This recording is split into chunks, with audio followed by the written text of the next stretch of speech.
Part 3. To find oneself in a cab with a near total stranger heading toward a dead body should be the most unsettling thing a person might ever deal with. I, however, had tended to patients at Paschadale, rendering the situation rather mundane. Sherlock Holmes was seated across from me with that strange smirking smile still on his face, but this time there was an excitement mixed in. "So, where exactly did you lose track of the conversation?" I wanted to cringe, both in embarrassment and at his increasingly grating voice, but my manners were better than that. "At the beginning, I'm afraid. I didn't hear anything spoken up until Mr. Holmes mentioned the matron." He shook his head. "Of course you didn't. Well, Mycroft has received a special request from the lady. It seems that one of the volunteers from the supply ships has been accosting the daughter of one of her workers." I frowned. "But the supply ships aren't under our control. Would it not be more effective to go to his captain?" He shook his head. No, Watson. It is the matron with whom she is associated, so it is from her that she requested help. The man, by the name of Drebber, was staying at this good lady's home with a friend of his who had also been working the ships. She has since kicked him out, but due to an altercation her son had with him, she wanted to be certain that he would not be coming back. Realization came to me rather suddenly. "And he's turned up dead." "Exactly, Doctor!" His excitement was contagious, and my mind began to race. "What about the son, or Mr. Drebber's friend?" He nodded excitedly. "What about them indeed? That is what we are to find out." The cab came to a stop outside of what appeared to be some kind of tenement housing. Mr. Holmes helped me out of the cab, and we came down the walkway, which had exactly 2 officers. I made note. The yard must be stretched thin, just as everyone else. Now, Doctor, don't move." Holmes left me standing outside the cab and darted about the road and up and down the street. He was slowly making his return, scanning along the ground as he walked, when an officer came out of the building and gave me a strange look. As he walked down the path, he caught a glimpse of Holmes, and understanding seemed to dawn on his face.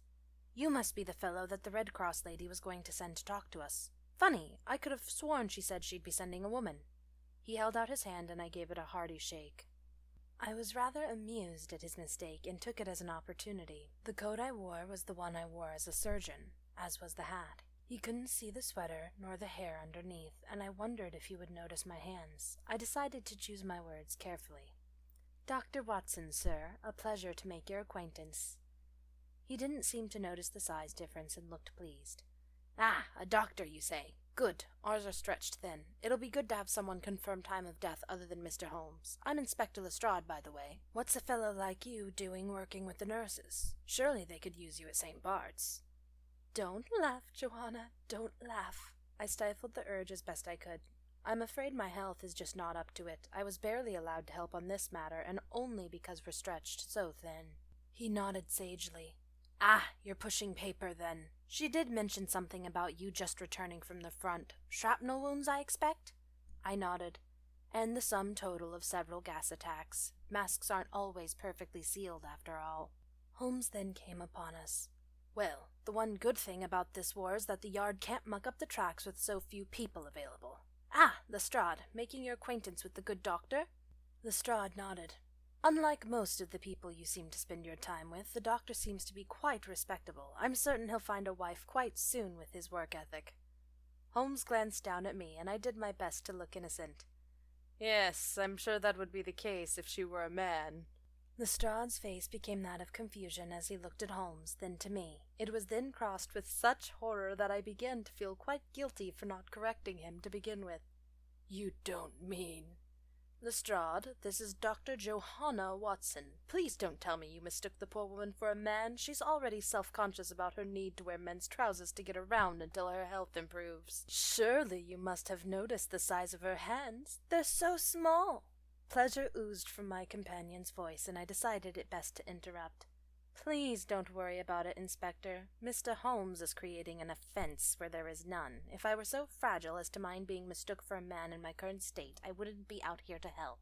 Holmes seemed to pout. So briefly I wasn't entirely sure I had perceived his expression correctly. So swiftly did he return to his neutral gaze while Lestrade managed to compose himself.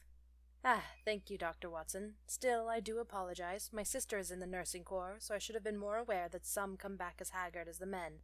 As for her hands being small, Mr. Holmes, you know well that I would never comment on the size of a man's hands. One can't help what he was born with. Holmes, like a cat, pounced once more upon his mouse. Oh, Lestrade, calling Dr. Watson haggard! I think she is a comely woman. Before Lestrade could get further worked up, I decided to step in yet again. And I think I should get a chance to look at the dead man before his corpse rots away. This seemed to placate Holmes, and Lestrade, aware of my social cue, nodded. Well then, in we go. I was learning exactly the type of man this Sherlock Holmes was, and I was not enthused. As we came through the building to the room where the body lay, Lestrade offered his arm while launching into exposition. We haven't touched anything. We know how that frustrates you, Mr. Holmes. Annoyance laced his voice, and my theory was confirmed. We thought it best to allow you and whomever was sent over by the cross to do the examination of the body. I frowned. How did you know it was Mr. Drebber if no one has examined him for identification? Lestrade nodded. One of the officers met him once, and we had the fortune that he was the one sent over. He called for me as soon as he recognized the body, wanting nothing to do with an American case. I nodded. If Mr. Drebber had caused as much mayhem as it seemed, I could see why he would be recognized. We came into the room with the body, and Holmes began darting about. There was a table to one side upon which rested a half-burned candle, and in the corner the word "Rush" was written in what appeared to be blood. Revenge? The word came out without thinking, and both men glanced at me. You pick up a few words on the front. It's poorly written, but it is German. Lestrade took out his notebook. You won't need that, Lestrade. Whoever wrote it doesn't speak proper German. It's a distraction. As Holmes said this, he knelt down to the body, rifling through the dead man's pockets. He then rolled him over, looking under him and over his back. This is where you come in, Dr. Watson. I do believe he has been poisoned, but I would like a second opinion. Lestrade helped me kneel down to the dead man. He had been a brunette in his 30s or 40s. There was nothing particularly gruesome about the body, eyes wide, showing the burst vessels in the whites, indicative of an alcoholic. A small nose and sneering lips. There was no blood and no signs of blunt force trauma. I had seen far worse in the trenches, but something about him made my very soul scream. I steeled my nerves and gave his mouth a sniff, nearly vomiting in the process. Lestrade looked on in concern as I covered my mouth with my sleeve. You all right? I nodded. God, this man has been rotting while alive. Combine that with evacuated bowels and you have an affront to the sinus. You are right, Mr. Holmes. Holmes looked at me expectantly whilst Lestrade made the executive decision to help me up and away from the body to where I could breathe. The smell of almonds is there, which is indicative of cyanide. Some of the Germans used it to prevent capture. Lestrade seemed shaken. Do you think that he is in league with the Germans? Don't be an idiot, Lestrade. I was still trying to catch my breath when Holmes made his statement. If he were a war criminal and involved with the Germans, the man who killed him likely would have been able to correctly spell a German word. In all likelihood, the word and the method of death are simply a ruse to throw us off the trail of the true criminal. Lestrade didn't look convinced, so Holmes pointed to the wall. Whoever wrote that either used their own blood or kept some in a container to write with. Now, Dr. Watson, did you see anything like that occur on the front? I shook my head. The smell of decay had made me docile, and since I had been made use of, I would agree with anything to get me out of that room. Holmes held up a pocketbook and sheet of paper he had pulled from the dead man's pockets. For now, Lestrade, you really should focus on finding Mr. Stangerson. Mr. Drebber walked into this room under his own power, and I feel as though his dear friend could give us some answers. How in the hell do you know that? Lestrade seemed greatly confused, and I felt the same. Holmes shook his head. Now, Dr. Watson, I would expect confusion from Lestrade, but from you did hear my comment earlier. I tried to think back upon what he was talking about, but came up with nothing. So Holmes continued. One good thing about the yard being stretched thin is that they can't spare enough men to ruin the tracks. There were 2 sets of footprints that came down the walk into this building, and only one set leaves. Whoever killed Mr. Drebber is the one that left. Lestrade looked incredulous. We found no footprints. Holmes smiled. That is because you only know how to look. You cannot see. Now you mentioned there was a sergeant who called in the officer who recognized the body. Lestrade nodded. He's night shift, so he's sleeping now, but I'll set up an appointment for you to speak with him. Holmes clapped his hands together. Wonderful! Up to this point, I had been fighting to stay with it. The cyanide and smell of death affected me more than I thought it would, and I was probably putting more weight on Lestrade's arm than was normal. Now, Lestrade, Dr. Watson does seem like she would prefer to leave, so I'll be taking her out. Do let me know if you find anything else. Lestrade nodded in the affirmative and called in the other men to clear away the body while I switched my arm from his to Holmes, who hurried me back out to the cab. My wits came back to me, and with them some confusion, so I spoke up. "Why are we—" "Do shut up!" I blinked, uncertain how to handle this situation. He seemed angry, though I didn't fully understand why. "Dr. Watson, do you understand why you are to help me on this case?" I nodded. "So the general public doesn't panic about Americans being assaulted." He rolled his eyes. "For the American public. No doubt after all this goes in the papers here, it will be in the American papers mere days later. We need American support to provide supplies for all the victims in this war. Without it, those supply chains break down. With the cross involved, we can claim this as being taken seriously. That being said, you are of no use to me if the mere sight of a dead body sends you into shock." I blinked. "What? I don't. Dr. Watson, please do not insult both of our intelligence by denying this fact. You may not be a soldier, but you are on the front line in a brutal war. You have shell shock." His voice was final, and I, having no energy to argue with him, went silent. I couldn't have the affliction, not with the little time I spent on the front. It was a silent ride back to the house. When we finally arrived, I noted that there was a guest present. As Holmes helped me out of the cab and into the house, we caught the matron leaving. "Ah, Watson, thank you for taking this on. I have to be going, but I greatly appreciate it." I nodded, and she continued on her way. Mary then came out and looked as though she were about to say something when her brother spoke. "Mary, I am going to help the dear doctor to her sitting room. Do you think you could bring some tea?" She assented and ran off while Holmes helped me with my coat, and off to the sitting room we went. He sat me down and looked as though he were about to lecture me, but I started before he could. "When are you going to return that ring to the police?"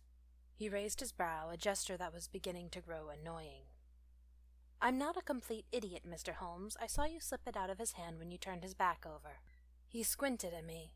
"You are an interesting one, Doctor." "What do you mean?" He put a hand to his cheek and tilted his head. "You noted the ring. You understand enough German to immediately tell what had been written. Yet you still barely have any idea as to what it is that we are doing. I assume that my role was merely theatrical and you would be doing the real work. I don't need to know what I'm doing so long as others think that I do." It was true enough. While I had a vague understanding of what was going on, I really wasn't of much use. I was fine with that because I could act well enough. It is that attitude which puts ill-qualified ignoramuses in political office. I rolled my eyes. "I'm not exactly going to be running for office anywhere, let alone London, Mr. Holmes. Still, I suppose you are correct in that it is a poor foundational ideal for a task." His squint was still upon me. "Doctor, if you are going to help me with this case, you cannot succumb to the influences of your own mind. There will be many stressful and straining occurrences, and I can't be rescuing you from them all of the time." I felt the urge to tie him to a tree. "I will do my best then, Mr. Holmes." Mary then came in with a tray. "Here you are, Johanna." Her tone was doting as she gently handed me a cup of disgustingly sweet tea, despite the fact that I had asked her repeatedly not to waste sugar upon me. She insisted the sugar would be good for my body. Her tone suddenly became flat as she handed a cup to her brother, nearly dropping it into his hands. "Here." She once more returned to me. "So, how did it go, Johanna?"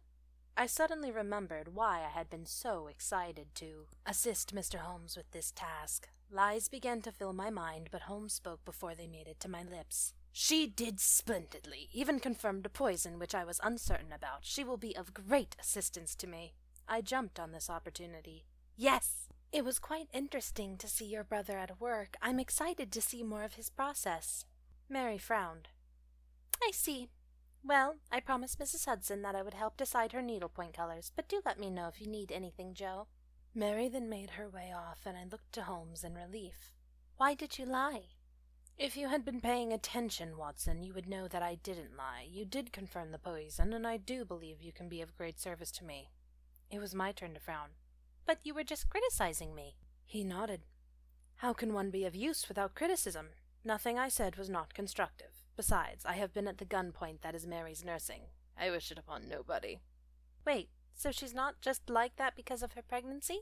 He shook his head. No, that is just her personality. He paused for a moment. I assumed to think through his next words. Charming, in its own way. My words failed me. Mr. Holmes was being kind, almost friendly. I had been at war too long. On the front, men and women were generally brusque or sweet with no in-between. If you didn't like a person, that was fine, so long as you could work together. I had forgotten that one can be both harsh and kind, and that only after a few months. I smiled down into my tea as I thought of someone I knew who was not unlike this proud man. What are you smiling about? I glanced up at him and nearly laughed. Yes, I had seen that exact face of stern questioning before. You remind me of someone back home. I managed to finish my sentence without giggling. Given your amusement, I presume them to be a woman? I can hardly imagine you laughing at anything less. I nodded, and knowing my cover was blown, let out a cascade of laughter. I hadn't laughed properly in ages, and I suppose my body knew it because I couldn't stop even though it was over something so simple.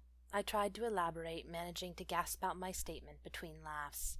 My grandmother! You act much like her. Holmes sighed in resignation. If it brings you joy to think so, I won't attempt to disprove it. I laughed harder as he continued. To answer your question about the ring, I will place an ad for it in the papers. If our victim saw fit to grip it so tightly, then it is likely to have value to the murderer. I, finally managing to get a hold of my laughter, smiled. Sounds plausible. It is more than plausible, Watson. It is probable.